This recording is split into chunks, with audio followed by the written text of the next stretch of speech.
Every single person knows what a Ponzi scheme is. The guy who made it famous ran his scam for 8 months in 1920 and accidentally named an entire category of fraud. But he wasn't even the first person to do it. That honor belongs to a German woman who invented the whole operation 50 years earlier, defrauded thousands of people, went to prison for it, and somehow history completely forgot her name. So today, I'm breaking down every major Ponzi scheme in history, from the ones that invented the playbook to the ones that turned it into a global industry, starting with the woman who did it first, Adele Spitzeder. Adele Spitzeder was a German banker operating in Munich from 1870 to 1872. She promised investors 5% monthly returns. That's 60% annually, which is completely insane. She pulled in approximately 10,000 investors over 2 years before the entire operation collapsed in 1872. Estimates suggest she defrauded people of anywhere between 1 and 30 million gold marks, which is a massive range that tells you how chaotic the collapse actually was. Here's the thing. Adele Spitzeder ran this scheme nearly 50 years before Charles Ponzi did his postal coupon scam in Boston. 50 years. And yet the fraud is named after him, not her. She invented the blueprint, served prison time for it, and history decided to credit the guy who showed up half a century later. What makes this absurd is the context. This was Victorian-era Germany. Women had almost zero economic rights, and yet Adele Spitzeder convinced thousands of people to hand over their money to her in an era when women were not supposed to be trusted with financial decisions. The operation was straightforward. Promise high returns, pay early investors with money from new investors, keep the cycle going until it implodes. She got caught, she went to prison, and the world moved on without remembering her name. But if you think one forgotten Victorian fraudster is bad, wait until you hear about the American woman who ran the exact same scam a few years later and also got erased from history. Sarah Hope. Before you start rolling your eyes at another 1800s banker with delusions of grandeur, let me tell you why Sarah Howe's scheme was genuinely brilliant in the worst possible way. She didn't just run a Ponzi scheme, she weaponized her own gender to defraud other women, and it worked spectacularly. Here's how it played out. Boston, 1879. Howe opens the ladies' deposit and promises 8 to 10% monthly guaranteed returns to female investors only. Her pitch was simple. Women can't trust male bankers with their money, so deposit with me instead, a trustworthy female financier who understands your needs. And it worked. Victorian-era gender assumptions meant women genuinely believed another woman wouldn't screw them over the way men had been doing for centuries. She accumulated approximately 1,200 registered investors before authorities arrested her in 1880. Total damage, roughly $500,000, which translates to approximately $15 million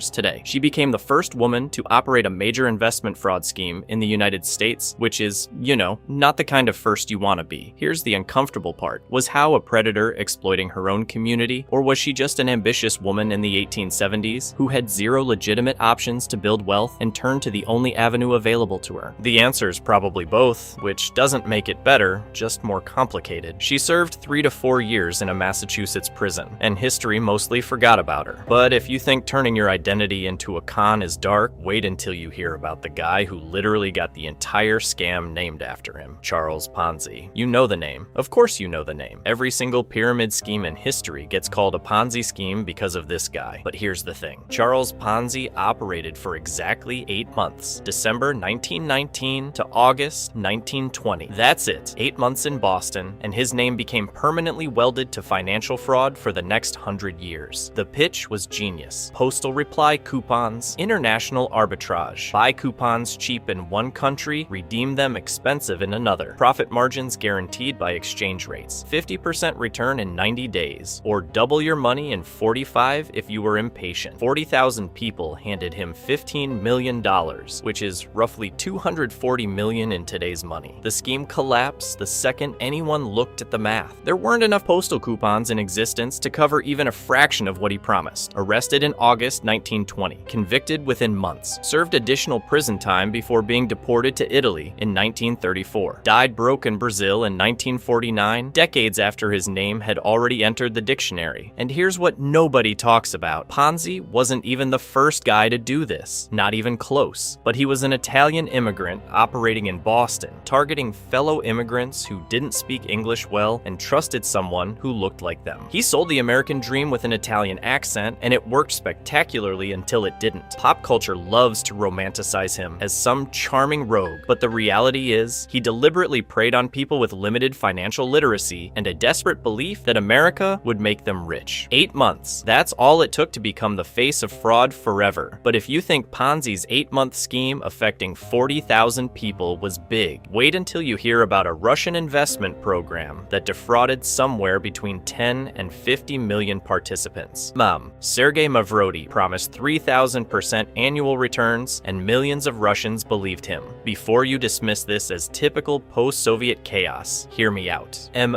Wasn't just another pyramid scheme. It was one of the largest mass fraud events in human history by victim count. Started in 1989, the scheme promised monthly returns between 100% and 500%. That's 3,000% annually, and people lined up for it. At its peak in 1994, somewhere between 10 and 15 million people were invested. Out of Russia's 145 million population at the time, that's roughly 1 in 10 citizens. Nobody talks about scale like this because it breaks your brain trying to comprehend it. We're talking about a scheme that pulled in more participants than most countries have total population. The thing is, post-Soviet Russia in the early 90s was the perfect breeding ground for this. Communism had just collapsed. The ruble was worthless. Banks were chaotic. Pensions evaporated overnight. People were desperate, and Mavrodi sold himself as a Robin Hood figure, exposing the corrupt banking system. Some Russians still see him that way, despite the mechanics being blatantly obvious. When MMM collapsed in 1994, the damage was catastrophic. Millions lost their life savings. The psychological impact on an entire generation of Russians cannot be overstated. Mavrodi served multiple prison sentences, but here's the kicker. The scheme never actually died. MMM restarted repeatedly through the 2000s and 2010s, operating in different countries, different formats, zombie-like persistence through 2024. The sheer audacity of promising 3,000% returns annually and having 10 million people believe you is almost impressive. Almost. But if you think defrauding 1 in 10 Russians is wild, wait until you hear about the Romanian scheme that sparked riots in Bucharest. Caritas, Romania, 1992. The Soviet Union just collapsed. The economy is a nightmare. Nobody trusts the banks. Nobody trusts the government. And then Ioan Stoica shows up promising to multiply your money 8-fold in 6 months. Not annually, 6 months. And before you dismiss this as obvious fraud, here's the thing. 2 million Romanians didn't dismiss it. 2 million people out of a population of 23 million signed up. That's 1 in 10. 1 in 10 people in an entire country willingly handed their money to a pyramid scheme called Caritas. It operated for 2 years, just 2. By March 1994, the whole thing collapsed, taking somewhere between $1 and $2 billion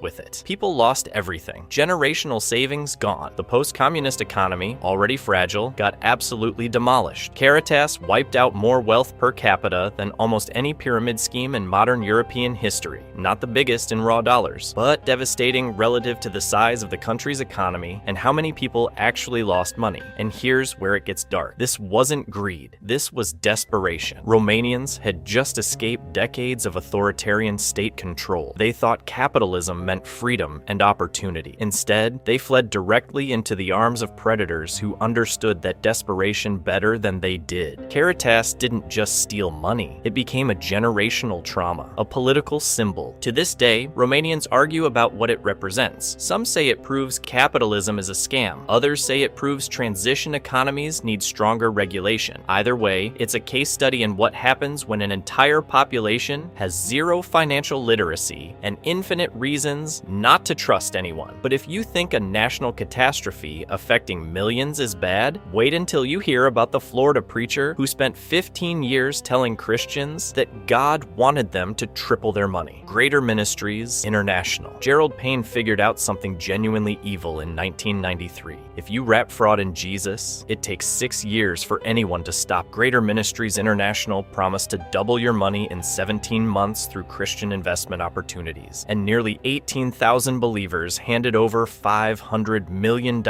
before authorities shut the whole thing down in August 1999. Here's the thing. This wasn't some fly-by-night operation. Payne ran this scheme for 6 years, primarily out of Florida, specifically targeting churches and faith-based organizations. The SEC investigated him multiple times. Regulatory agencies asked questions, and yet somehow the scheme kept running. Either faith-based fraud gets a regulatory blind spot the size of a megachurch parking lot, or Payne was exceptionally good at hiding behind scripture while draining bank accounts. The mechanics were standard Ponzi stuff, just rebranded with religious language. Early investors got paid with later investors' money, and the whole operation relied on continuous recruitment through church networks. What made it work for so long was the trust factor. When someone stands up in your congregation and says God bless their investment, you're less likely to ask for a prospectus. Payne was arrested and indicted in March 1999 and received a 27-year federal sentence. By that point, nearly 18,000 Christians had lost their savings. The aftermath sparked ongoing debates in faith communities about whether stricter oversight is needed for religious investment schemes, or whether believers are just uniquely vulnerable to emotional manipulation when someone invokes scripture while asking for money. But if you think weaponizing Christianity to commit fraud is dark, wait until you hear about the guy who created boy bands as a front for stealing $300 million. L.O. Pearlman. Lou Pearlman gave us NSYNC and the Backstreet Boys, two of the biggest boy bands in history. Peak 1990s pop culture. But here's where it gets weird. While he was legitimately managing these globally successful acts and making millions from their tours and albums, he was simultaneously running a massive Ponzi scheme through fake aircraft leasing companies. And nobody suspected a thing because the boy bands were real. From the 1980s through 2005, Pearlman promised investors returns ranging from 15% to 200% annually on investments in his aviation businesses. Over 1,000 people gave him money. Total fraud, $300 million. But here's the thing that makes this different from every other scheme on this list. Some of those investor returns were actually paid using real profits from NSYNC and Backstreet Boys. The boy bands weren't fake. The success wasn't fake. That's what made the fraud so hard to detect. Investors looked at Pearlman's empire and thought, this guy created two of the biggest pop acts on the planet. Of course, his other businesses are legitimate. The cognitive dissonance was brutal. You trusted him because you could turn on MTV and see the proof that he knew what he was doing. Except half of it was real and half of it was a lie. And figuring out which half was which came impossible until it all collapsed. The fraud was discovered in 2006 during a bankruptcy investigation. Pearlman was sentenced to 25 years in federal prison in 2008. He died there in 2016. And now there's this weird cultural tension nobody knows how to resolve. Can you separate the legacy of 90s boy bands from the man who created them? The 2019 documentary The Boy Band Con tried to answer that question and mostly just made everyone uncomfortable because nostalgia for NSYNC still exists. The music is still good. But the guy behind it defrauded over 1,000 people of $300 million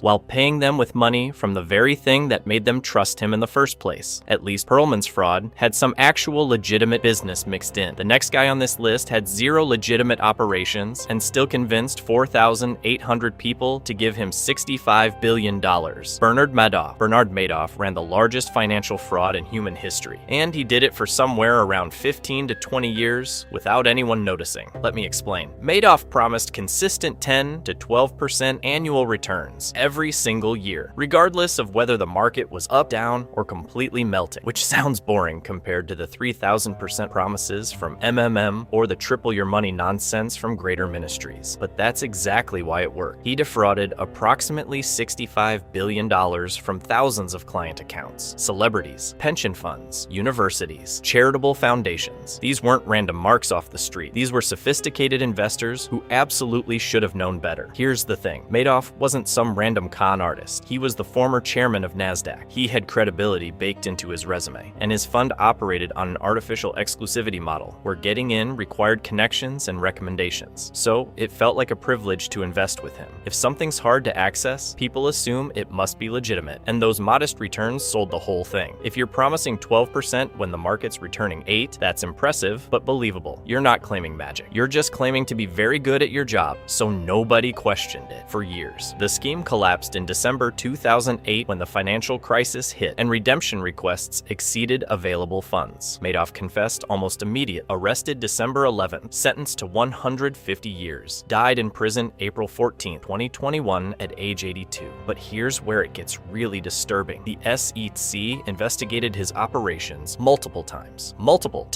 and found nothing, which prompted an absolute firestorm of regulatory failure debate. The Madoff collapse directly led to Dodd-Frank regulatory reforms because it became painfully obvious that the system had completely failed to catch the most obvious fraud in financial history. 15 to 20 years, undetected, operating in plain sight, with sophisticated victims who trusted arrested him because he seemed too credible to be a fraud. If you make your lie boring enough and wrap it in respectability, you can steal more money than anyone in history. But if you think offshore banking and regulatory bribery can't make things worse, you're wrong. Alan Stanford. This wasn't a genius finding a loophole. This was a guy bribing foreign officials to look the other way while he stole $7 billion from roughly 30,000 people across multiple countries. And he got away with it from 1986 to 2009. Here's how it worked. Stanford operated Stanford International Bank out of Antigua, promising 8 to 10% returns on certificates of deposit. Nothing insane, just slightly better than what legitimate banks offered. The whole operation was structured specifically to avoid US oversight by bouncing money across multiple jurisdictions, making it nearly impossible for American regulators to investigate without international cooperation. And when regulators in Antigua or the UK got curious, Stanford just paid them off. This wasn't speculation. Court documents proved he systematically bribed financial officials to maintain the fraud, catering to clients who wanted privacy and better returns. The offshore setup made the whole thing look legitimate, like he was simply offering international financial services rather than running a massive Ponzi scheme. The regulatory gaps between countries became his greatest asset. When the scheme finally collapsed in 2009, Stanford was arrested, convicted in 2012, and sentenced to 110 years in federal prison. The case sparked a legitimate debate that still hasn't been resolved. Should offshore banking autonomy be restricted to prevent this type of fraud, or should US regulators be more aggressive in pursuing international operations even when foreign governments resist? Stanford's fraud was proof that institutional corruption can sustain a Ponzi scheme far longer than any individual deception ever could, but at least Stanford's operation required some international sophistication and bribery infrastructure. The next one didn't even need that. It just needed YouTube BitConnect. By 2016, Ponzi schemes had evolved from Victorian bankers promising modest returns to cryptocurrency platforms promising the moon through algorithmic trading bots. BitConnect was the peak of this evolution, and it happened entirely in the open. The pitch was simple: lend us your Bitcoin, our trading bot will generate up to 1% daily returns. Everyone gets rich. That's exponential impossibility dressed up in blockchain jargon. At its peak in 2017, BitConnect had thousands of active investors pouring money into a platform that was so obviously a Ponzi scheme that the entire crypto community was screaming about it in real time. By the time the platform collapsed on January 16, 2018, BitConnect had collected approximately $2.6 billion.